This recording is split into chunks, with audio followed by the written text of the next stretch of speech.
मैं हूं अरुण मिश्रा। आप देख रहे हैं इंडिया 10 टीवी न्यूज, जिसके माध्यम से हम दिखाते हैं हर घटनाक्रम को। आइए देखते हैं क्या रही आज शहर में विशेष। देखो, सबसे पहले तो सभी का स्वागत करता हूँ। आप सभी को मालूम है, एक 4-5 साल से नवी मुंबई अंतर्राष्ट्रीय विमानतल जो बन रहा है, और इसी विमानतल को स्वर्गीय दिबा पाटिल साहब, जो इस देश के नेता थे, जिन्होंने बहुत से ऐसे डिसीजन लिए जो हमारे देश की माँ बहनों के लिए है, हमारे फार्मर लोग के लिए है, ओबीसी समाज के लिए है। तो ऐसे जो हमारे देश के नेता थे स्वर्गीय दिबा पाटिल साहब, जो 5 बार एमएलए थे, विरोधी पक्ष नेता थे, 2 बार सांसद थे, इतना सब होने के बावजूद भी आखिरी समय वो जिस घर में रहते थे, वो घर लोगों ने श्रमदान से बना के दिया था, उसी घर में रहते थे। ऐसे प्रामाणिक नेता जिनका नाम नवी मुंबई अंतर्राष्ट्रीय विमानतल को लगना चाहिए, ये सभी पार्टियों की तरफ से सभी पार्टी के नेता,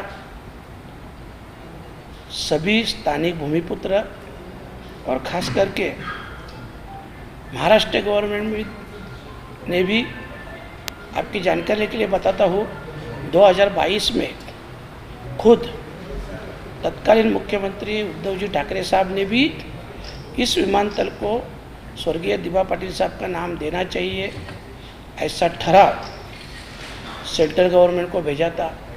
उसके बाद यूपी के सरकार ने भी यही सेम ठराव, जो कि एक ही नाम से स्वर्गीय दिबा पाटिल साहब के नाम से केंद्र सरकार को भेजा, पर अभी तक उसके बारे में कुछ भी डिसीजन नहीं हो रहा है। आपको मालूम है, ऐसा समझ रहा है कि आने वाली 30 तारीख को, मतलब बराबर आज से 18 दिन के बाद, उस एयरपोर्ट का उद्घाटन होने जा रहा है। जबकि हमारी सबकी मांग है कि उद्घाटन से पहले स्वर्गीय दिबा पाटिल साहब का नाम देना चाहिए। और मैं यही कहूँगा कि स्वर्गीय दिबा पाटिल साहब के जो काम थे, उसने इस देश के लिए जो काम के माध्यम से योगदान दिया है, उसकी ऊंचाई इस एयरपोर्ट से कहीं ज़्यादा है। और इस एयरपोर्ट को उनका नाम देने से एयरपोर्ट की ऊंची बढ़ जाएगी, उनकी नहीं, क्योंकि वो तो देश के नेता थे। बस इसी मांग को लेके आने वाली 14 सितंबर को हम लोग भिवंडी से रैली निकाल रहे हैं। शुरू में आपकी जानकारी के लिए बताता हूँ, जब इस रैली का नियोजन की बात हुई, सिर्फ 4 व्हीलर गाड़ी है और समाज के सिर्फ आगरी कोली स्थानीय भूमिपुत्र समाज के सिर्फ युवा लोगों को मैंने आह्वान किया था। तो एक दिन में 600 के ऊपर गाड़ी की एंट्री हुई। आज तक 5 दिन में, कल तक 2000 के ऊपर गाड़ी की एंट्री हुई। अभी हम लोग ने एंट्री भी बंद कर दिया है, जिसको आना है डायरेक्ट आ सकते हैं। तो एक हज़ारों की तादाद से हम लोग जा रहे हैं, हज़ारों गाड़ी रहेगी। मुझे मालूम है, ये जो सभी लोग आ रहे हैं, ये सिर्फ और सिर्फ दिबा पाटिल साहब के सम्मान के लिए आ रहे हैं। उनके प्रति जो समाज का प्यार है, समाज की जो श्रद्धा है, उसके कारण इतनी बड़ी संख्या से 4 व्हीलर लेके सभी युवा आ रहे हैं। हम लोग इस माध्यम से राज्य सरकार और केंद्र सरकार का ध्यान इस मुद्दे पे आकर्षित करना चाहते हैं, ताकि ये अभी उद्घाटन की घड़ी नज़दीक आई है, तो उसके पहले ये नामकरण होना चाहिए। ये हमारी स्पष्ट भूमिका है। और अगर उसके पहले ये नामकरण नहीं होगा तो इससे भी बड़ा आंदोलन, क्योंकि ये तो एक ट्रेलर है, कुछ ही दिनों में आह्वान करने के बाद हजारों गाड़ी अगर समर्थन में आ रही है तो इसका मतलब लोगों में जागृति हुई है। और अगर उद्घाटन से पहले नाम नहीं दिया तो लाखों लोग इस मोर्चा में शामिल होने वाले हैं। और मेरा कहना एक ही है कि अगर स्टेट गवर्नमेंट ने एक ही नाम दिया है तो सेंट्रल गवर्नमेंट ने जल्द से जल्द उसका निर्णय लेना चाहिए। बस हम लोग यही चाहते हैं। कार जाएंगे आने वाले उनका क्राइटेरिया क्या होगा? मतलब जैसे अगर कोई आना चाहता है तो उनको एंट्री करना पड़ेगा या आपके ऑफिस वालों से जो है कांटेक्ट करना पड़ेगा, कैसे यार? नहीं, ये देखो, ये सब सेफ्टी के लिए हम लोग ने किया है कि सभी गाड़ी का नंबर, ड्राइवर का नाम, नंबर, ये सब हम आरटीओ में भी देने वाले हैं। ट्रैफिक डीसीपी साहब दोनों, थाना के भी, न्यू बॉम्बे के भी, नवी मुंबई के भी, सभी से बात हुआ है तो उनको ये सब डिटेल्स देने वाले हैं। पर अभी ऐसी हालत है कि 2000 की गाड़ी के ऊपर एंट्री गई है, तो अभी हम लोग बता रहे हैं कि कौन से एरिया से, कौन से पॉकेट से कितने लोग आ रहे हैं।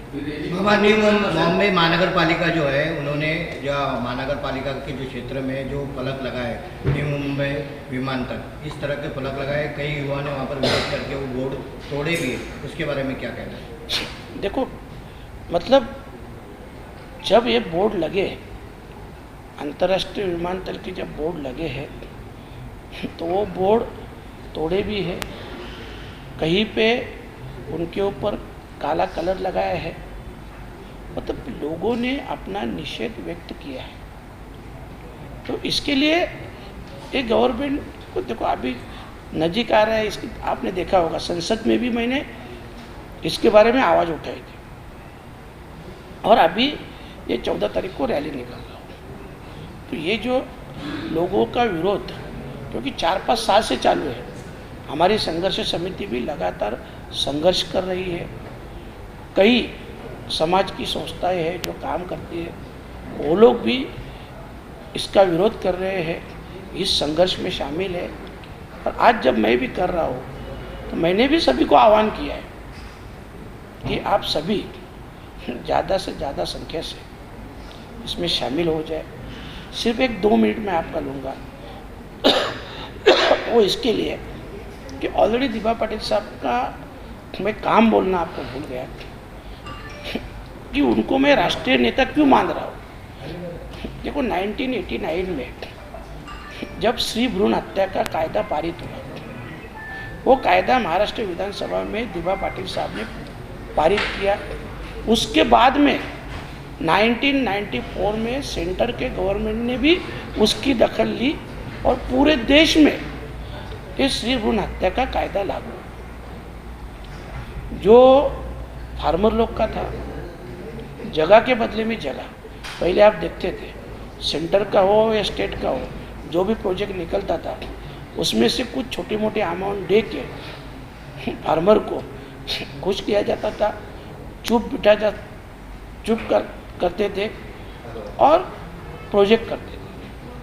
पर उसके बाद में दिबा पाटिल साहब ने क्लियर कट एक आंदोलन किया, तो उस आंदोलन के माध्यम से उन्होंने शासन को बताया कि भूमि की बदले में, मतलब जगह के बदले में जगह मिलनी चाहिए। और जो 12.5% का जो फार्मर के बाजू से डिसीजन हुआ, वो भी स्वर्गीय दिबा पाटिल साहब ने किया, जो पूरे देश में लागू हुआ। जो कुल कायदा आपको मालूम है, कुल कायदा तो 1948 में पारित हुआ था, मतलब मंजूर हुआ था, जिसकी दखल खुद डॉक्टर बाबा साहेब आम्बेडकर ने ली थी।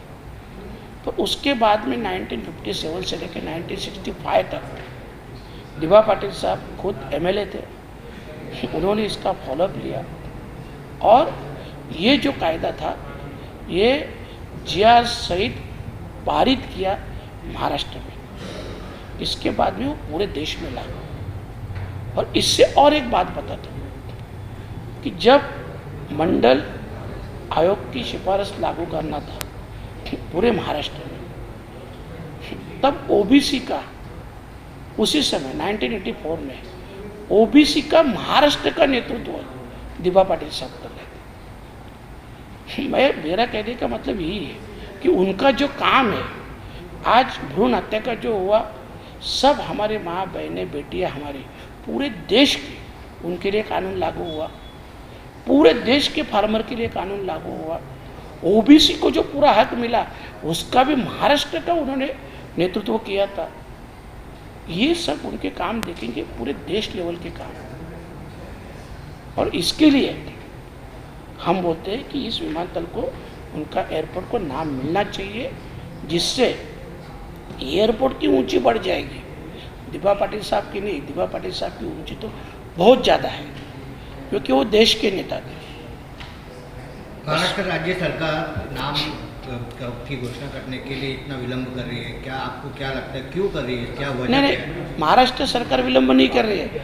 महाराष्ट्र सरकार ने वो ठहराव सिर्फ एक ही नाम का, दिव्या पाटिल साहब के नाम का ठहराव सम्मत करके सेंट्रल में भेजा है। वो सेंट्रल गवर्नमेंट उसके ऊपर डिसीजन नहीं है, वहाँ पे रुक गए हैं। तो देखो, अभी 30 तारीख को अगर उद्घाटन है, ओपनिंग है, तो सिर्फ 17-18 दिन बचे हैं और अभी भी उनका नाम अनाउंस नहीं हो रहा है। मतलब सरकार के मन में कुछ अलग है, कुछ अलग मंशा है, और इसके लिए पूरे सभी के मन में एक संभ्रम है, और इसके लिए हम लोग ये आंदोलन कर रहे हैं। Thank you.